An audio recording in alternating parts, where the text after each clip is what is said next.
Welcome back to the JNS inaugural conference here in the heart of Jerusalem at the Waldorf Astoria. It's so nice to see you, Natasha. It's wonderful to be here with you. Thank you.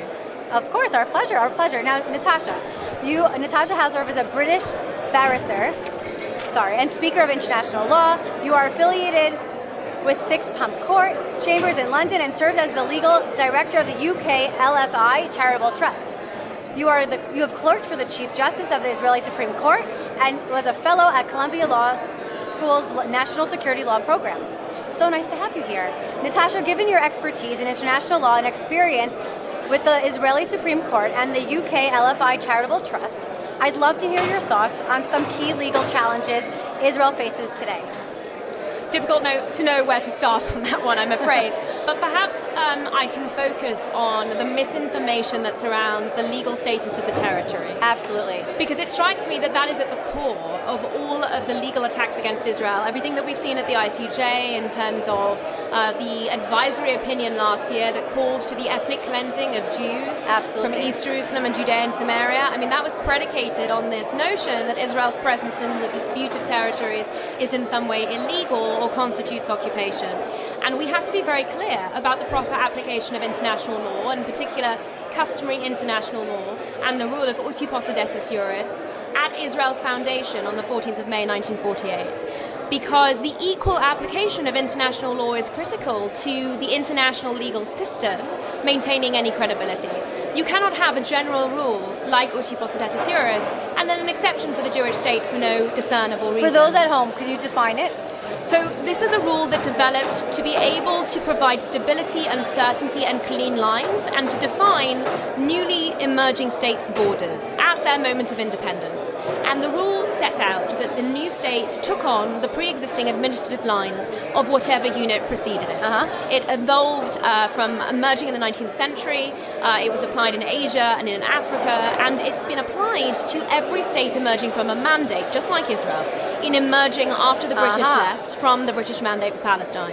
And the rule dictates that Israel took on the pre-existing administrative lines as its borders.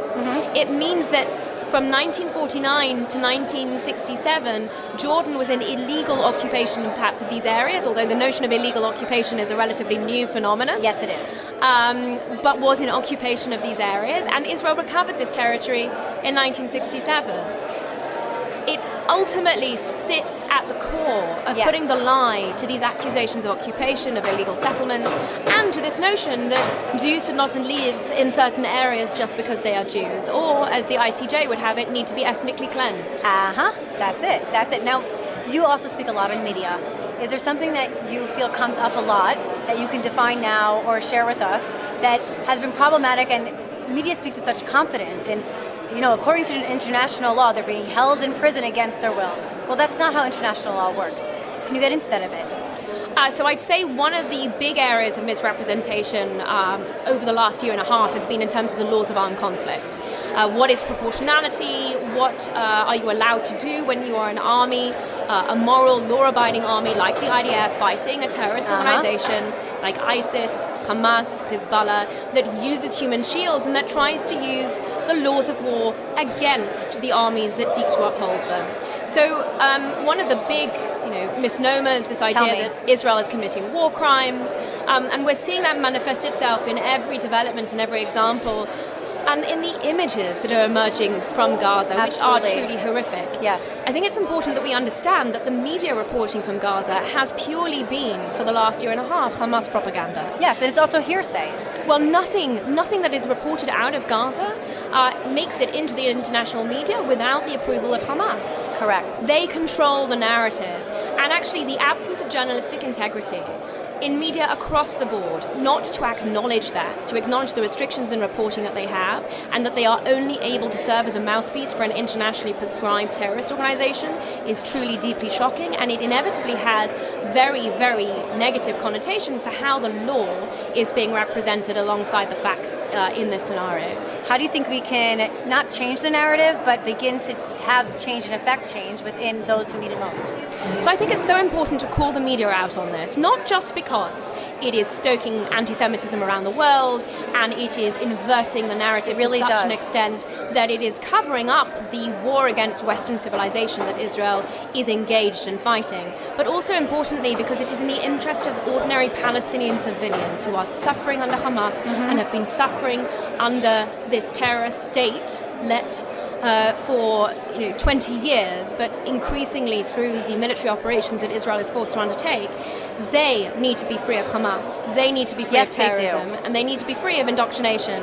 And until the international community acknowledges its own complicity in this, then I don't see that situation changing. The indoctrination, the incentivization to terror, the quality of life of ordinary Palestinians, especially in the Gaza Strip, that hangs in the balance on what we do in terms of the media and policy in getting rid of Hamas and ensuring that there's a more positive future that we can build together without them. Now, you gave me a few ideas in regards to college campuses.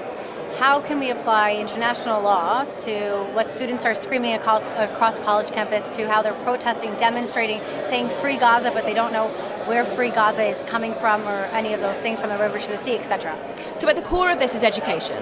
And actually it's one of the key missions of the UKLFI Charitable Trust that I've been very privileged to serve as legal director of for a number of years, emerged from the UK Lawyers for Israel Voluntary Association that works for the proper upholding of law, international law, to Israel, to Israelis, and educating to push back on these false narratives.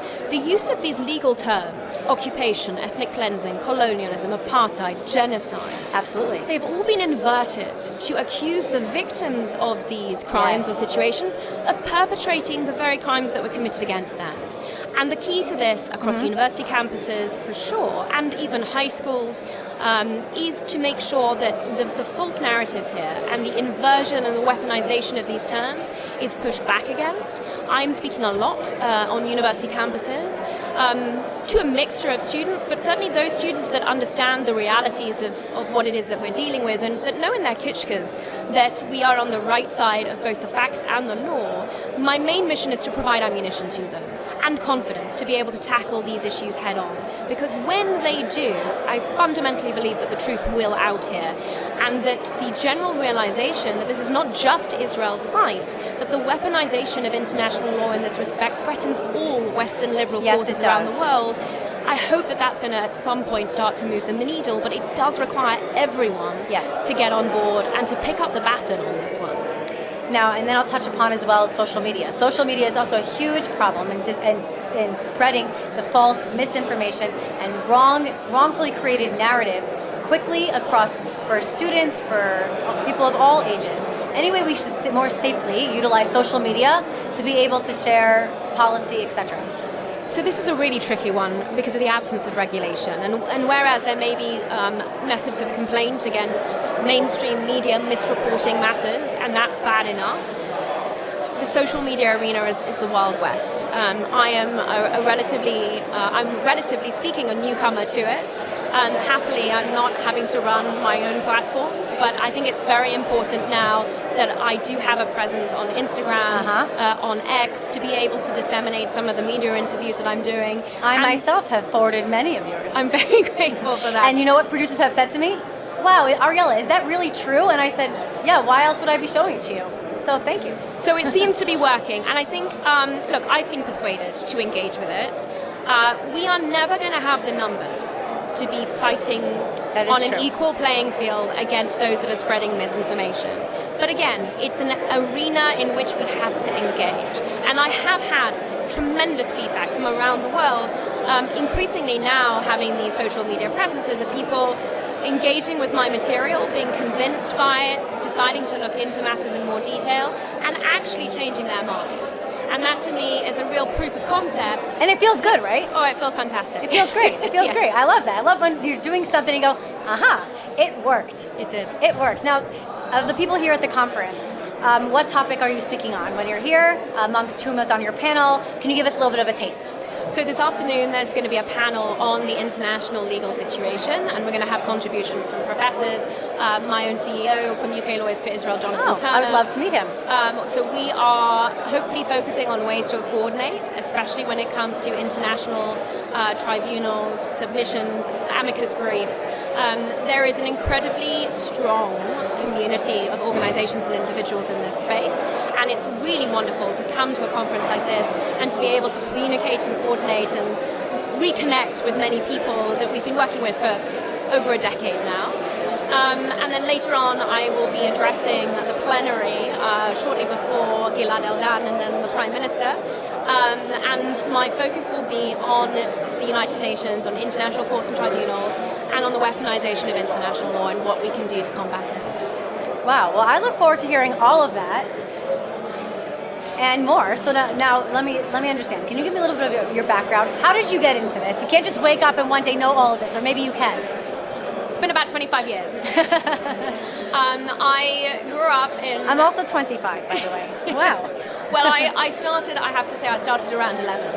I went to a great school in London, but when I got there, I was definitely the only Zionist, and I was faced with, the liberal intellectual elite, my teachers, who knew very little about the situation, but had very discerned opinions, which were unfortunately not based in the reality.